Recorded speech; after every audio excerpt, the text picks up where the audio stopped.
Hi there, welcome to the Fierce Factor podcast. I'm your host, Kaylee Lindholm.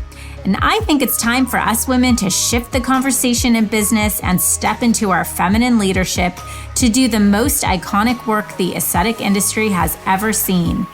Each week, I'll be bringing a powerful dose of strategy, sarcasm, solutions, and sass that will rev up your creativity and ignite your brilliance as you link arms with me along our shared path of personal and professional growth in 20 minutes or less.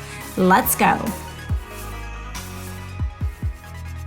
Hello, leader. Welcome back to the Fierce Factor podcast. I have missed you.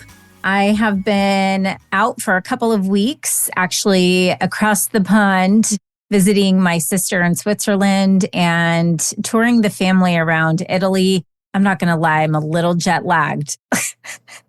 I think everyone else around me is fine, and I'm such a wimp when it comes to the time changes. And anyway, I will survive. And I just have mad respect for people that do that kind of international travel so frequently.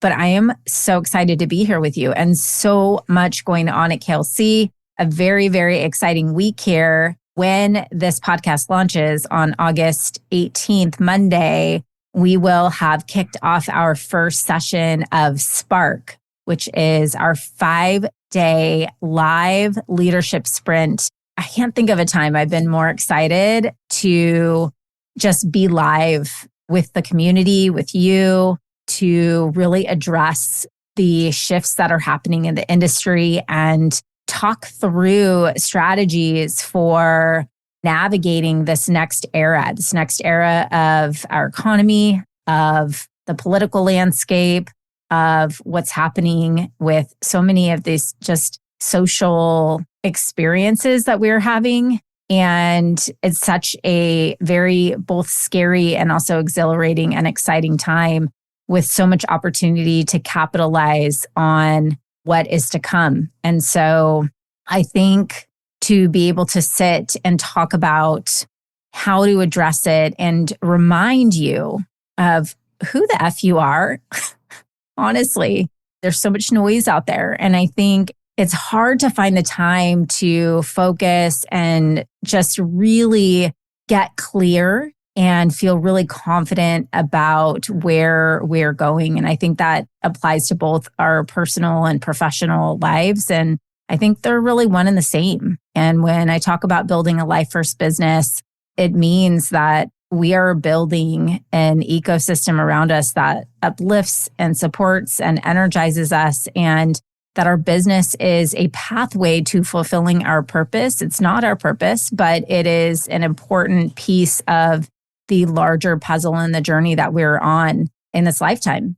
There is still time for you to jump in. You can head to klcconsultants.com/spark, and I'll link it up in the show notes for you to jump in and get the replay from session 1 and to jump in live for the next 4 sessions. This is a free event, and I am super excited to be sharing this time with you. A couple other quick updates before I jump into today's podcast. We have our next Fierce Factor Society social hour planned for Minneapolis, Minnesota, on September 18th. It's going to be at the Four Seasons in Minneapolis, and we have limited space available. I cannot wait to just see my Midwest girlies catch up in a month from today. So September 18th, I'll link up the link to register for that as well in the show notes. And then finally, this Friday, we are jumping into week 7 of summer school and going to be talking about deconstructing goals. And so this is really important because we set goals as leaders, right? But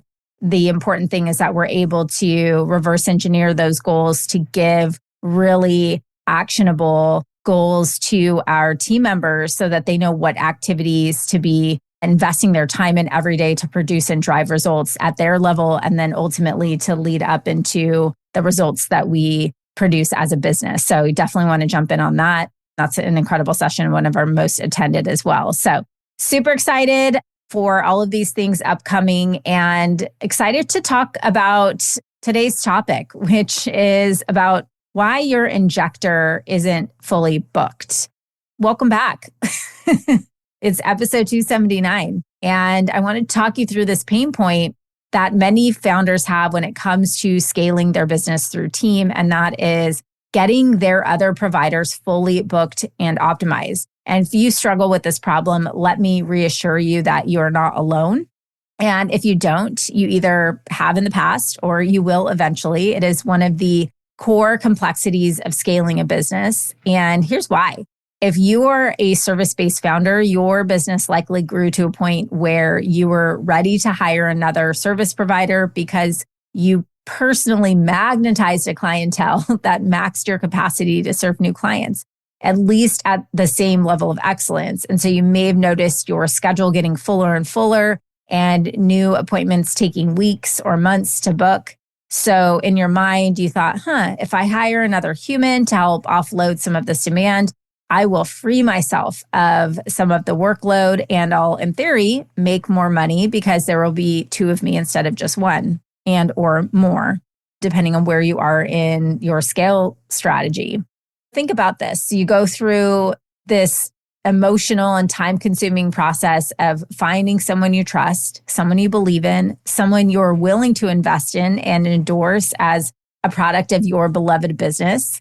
And they start training and everything is roses. You might even start booking new patients with her and then transferring your one-stop talks patients. And then 9 months in, you realize that, wait a minute, her productivity is about 40% of my capacity. And so you are injecting half the time she is and essentially making twice as much. And then that's when this freak out happens. So you're like, wait, why am I the primary revenue driver here when I have fewer days injecting? I'm wearing all the hats in the business. I'm carrying the weight of making sure everyone gets paid and lights turned on. And then the very insidious voice of resentment starts to speak to you in the background. I built my client base with no resources. I had a caboodle from Walmart and a treatment chair. I spent my last $100 on print ads for marketing. I schlepped them around door to door barefoot in the snow. So why can't she do that? Why isn't she marketing herself? I'm like seeing heads nod right now. Why isn't she calling patients during her downtime and building relationships and bringing them in? Why isn't she researching the hottest trends? Why isn't she fully booked? And then we start to spiral. And wait, what does this mean for me? Am I going to have to carry my providers forever? And then you DM me on Instagram and you're like, Kaylee, I need your help. My provider isn't pulling her weight. When I hired her, she said she was a go-getter. She was passionate. She cared about results for her patients. And now I just don't know what happened. So this podcast is the answer to that question. Why isn't my provider fully booked? Well, the reality is the answer to this question will vary greatly from business to business, market to market, and individual to individual. There are a variety of factors that contribute or detract from the goal of your provider filling her schedule, or more importantly, maximizing her revenue per visit and seeing the percentage of rebookings and referrals increase month over month. So I'm going to share with you the top 10 reasons, 10, why founders who come to us are struggling to optimize their other providers. Okay, let's dive in. Number one is that you've built the business to be too reliant on you. Have you ever complained to your girlfriend over cocktails about how difficult it has been to book your injector provider because patients want you and only you? As hard as you try to transfer patients to her books, you close online scheduling, you build a talk track for your guest service team, somehow, some way, they end up on your schedule. They love you. Goddess, it's time to build out your PAM, your proprietary aesthetic method. And PS, you can access this training inside our Happy Hour Masterclass bundle, which I'll link up at the show notes as well. But here's the main idea. You have a unique approach, philosophy, or a methodology that makes you special. That's why your patients come to you. And this proprietary method is something you train your whole team on. It is the through line to how you communicate your unique value as a business, evaluate your patients, approach their treatment plans, and design the client journey in your practice. Imagine this.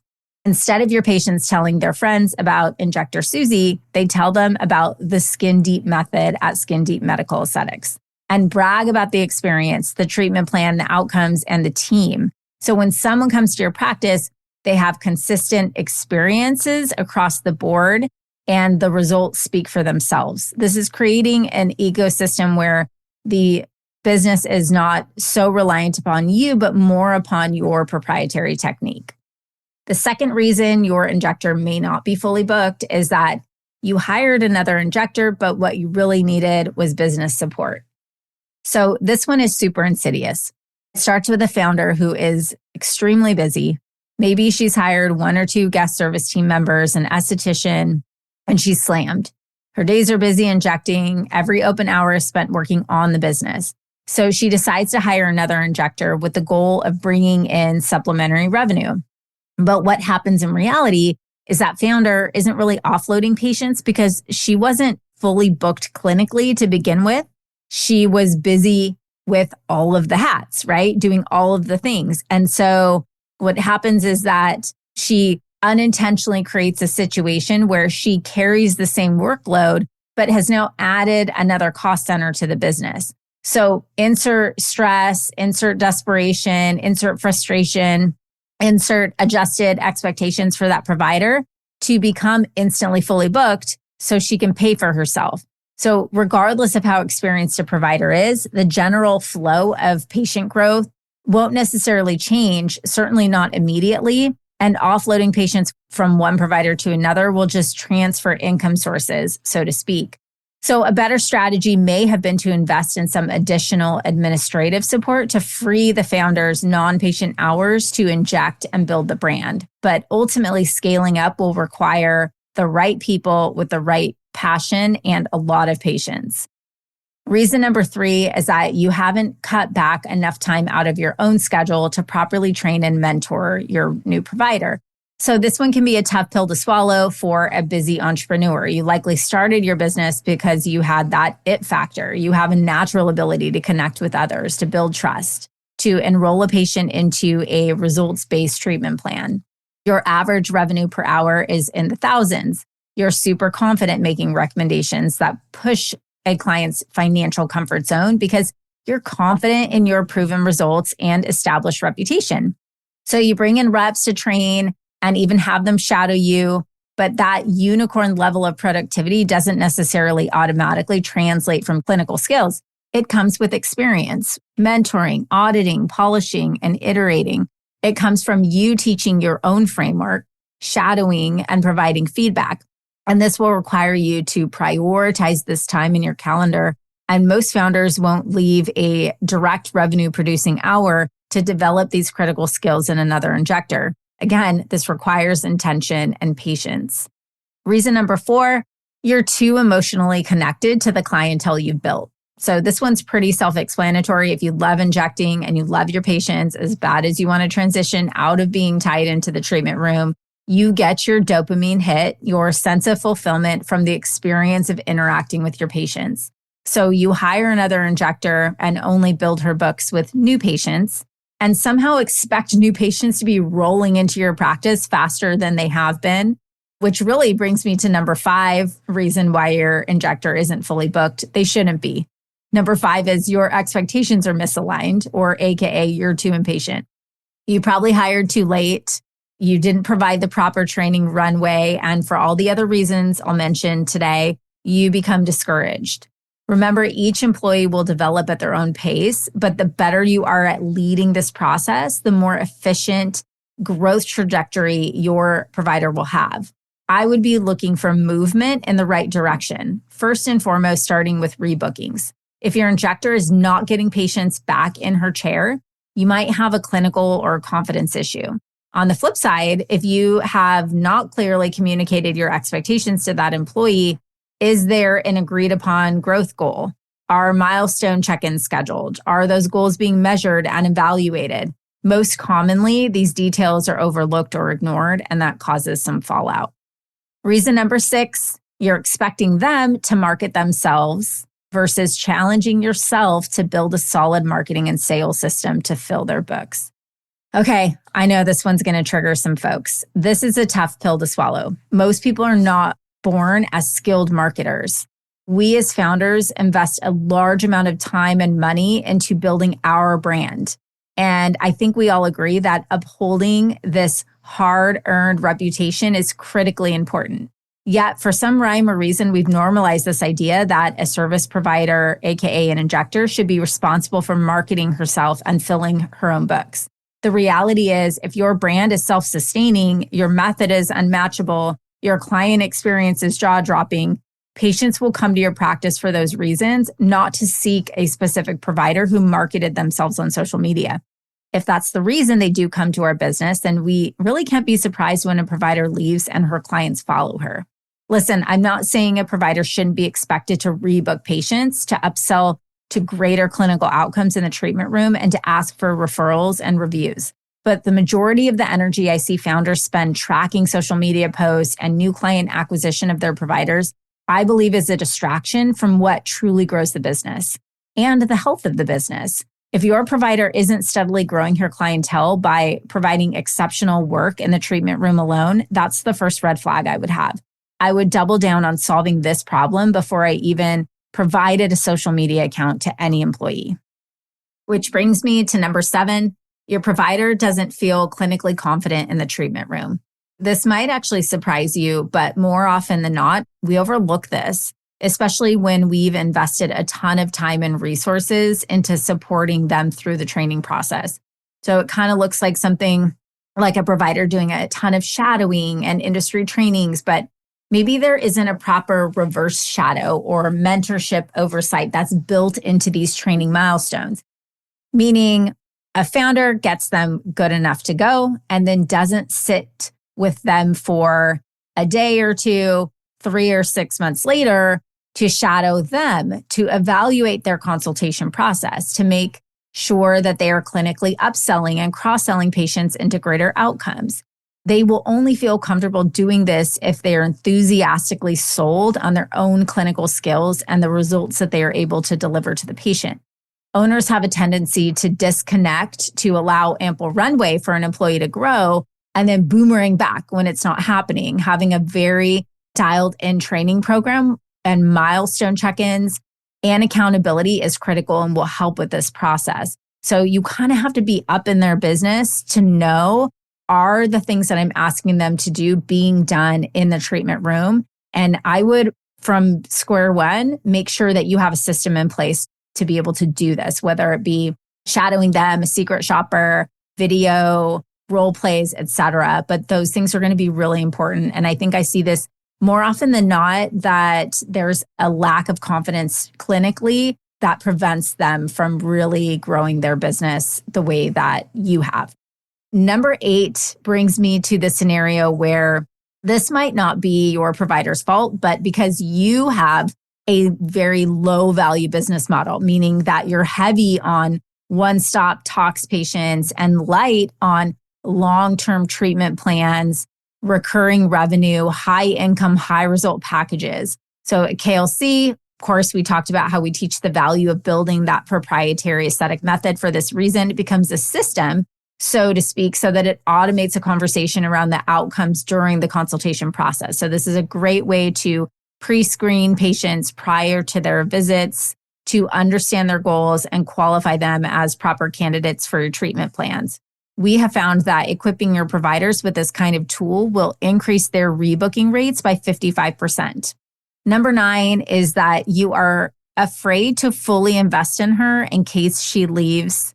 So you are either intentionally or subconsciously tiptoeing around credentialing her. And listen, this is real and ultimately becomes a self-fulfilling prophecy. If you think about the scenario where you're sort of waiting around to see how she does, and because you're not sure, you don't go all in on marketing her, on handing patients off to her, on credentialing her through your marketing systems, your social, your digital footprint. You're not fully embracing this whole thing. And so she's not getting the business and getting the clientele. And so she doesn't grow. It's one of those things where if you're going to invest, go in all the way, or put the sort of testing period in place ahead of time prior to fully launching her into the business so that you feel really confident, right? So whether it's a 90-day probation period or you need a more robust interview process, et cetera. But your injector could not be fully booked because of your trepidation or your hesitation to go all in on marketing her. And then finally, number 10, she's the wrong fit. This is also a possibility if you have hired somebody who you're realizing, hey, this isn't what I needed. There isn't value alignment. This wasn't the right type of candidate that I needed for the business at this point of time. That's okay. That's a total possibility. And that happens to all of us as business owners. And so I would say if you're running through all of these filters and you get to this point where you're just recognizing and honestly realize that she's not the right fit, then it's time to separate ways. But I do want to encourage you to really use all of these scenarios as filters to get really honest with yourself about why your provider isn't growing as fast as you expect. I will tell you most times when I talk to, if you get on a call with me and we walk through all of these scenarios, more times than not, it's an opportunity that you can dial things up a bit in terms of your training and mentorship of her, and certainly in terms of your expectations around how quickly they'll grow. Some build their businesses or their books faster than others. What can you do to capitalize on what are those qualities that have made somebody exceptional versus somebody else who's coming and falling and not to book as quickly as the other provider, and or what are the things that you do and how can you memorialize or systematize that so you can incorporate those things as an important part of the training process. I hope this has been helpful. Again, so glad to be back. Just love America and glad to be home to all the conveniences and certainly back here with my microphone and chatting with you. I hope this has been helpful, and I will link up all the things we talked about in the show notes here. And I hope to see you in Spark. I am so excited for what is possible for women, not just in our industry, but in society today, and this movement that we are creating, ladies. So please join us. I will look forward to chatting with you, same place, same time next week. Listen, leader, if you're vibing with me here, hang tight because I have a brand new resource for you. You are a successful, confident, powerful woman who just isn't into being average. No, you have a calling, and part of that calling is requiring you to level up. And I know that if you're working across the next $1 million milestone in your business, you need to be in the right circles. And perhaps that's why you found us. I'd love to invite you to join The Blueprint, a weekly resource for inspired, provocative thinkers who are taking this conversation to the next level. Get access to free business tools, podcast supplements, guideposts, and direct communication with me and my expert team. And of course, a masterfully curated circle of women making big moves and disrupting the status quo in aesthetics and wellness. You can link directly through the show notes or head to klcconsultants.com/blueprint. It's time to elevate. See you there, goddess.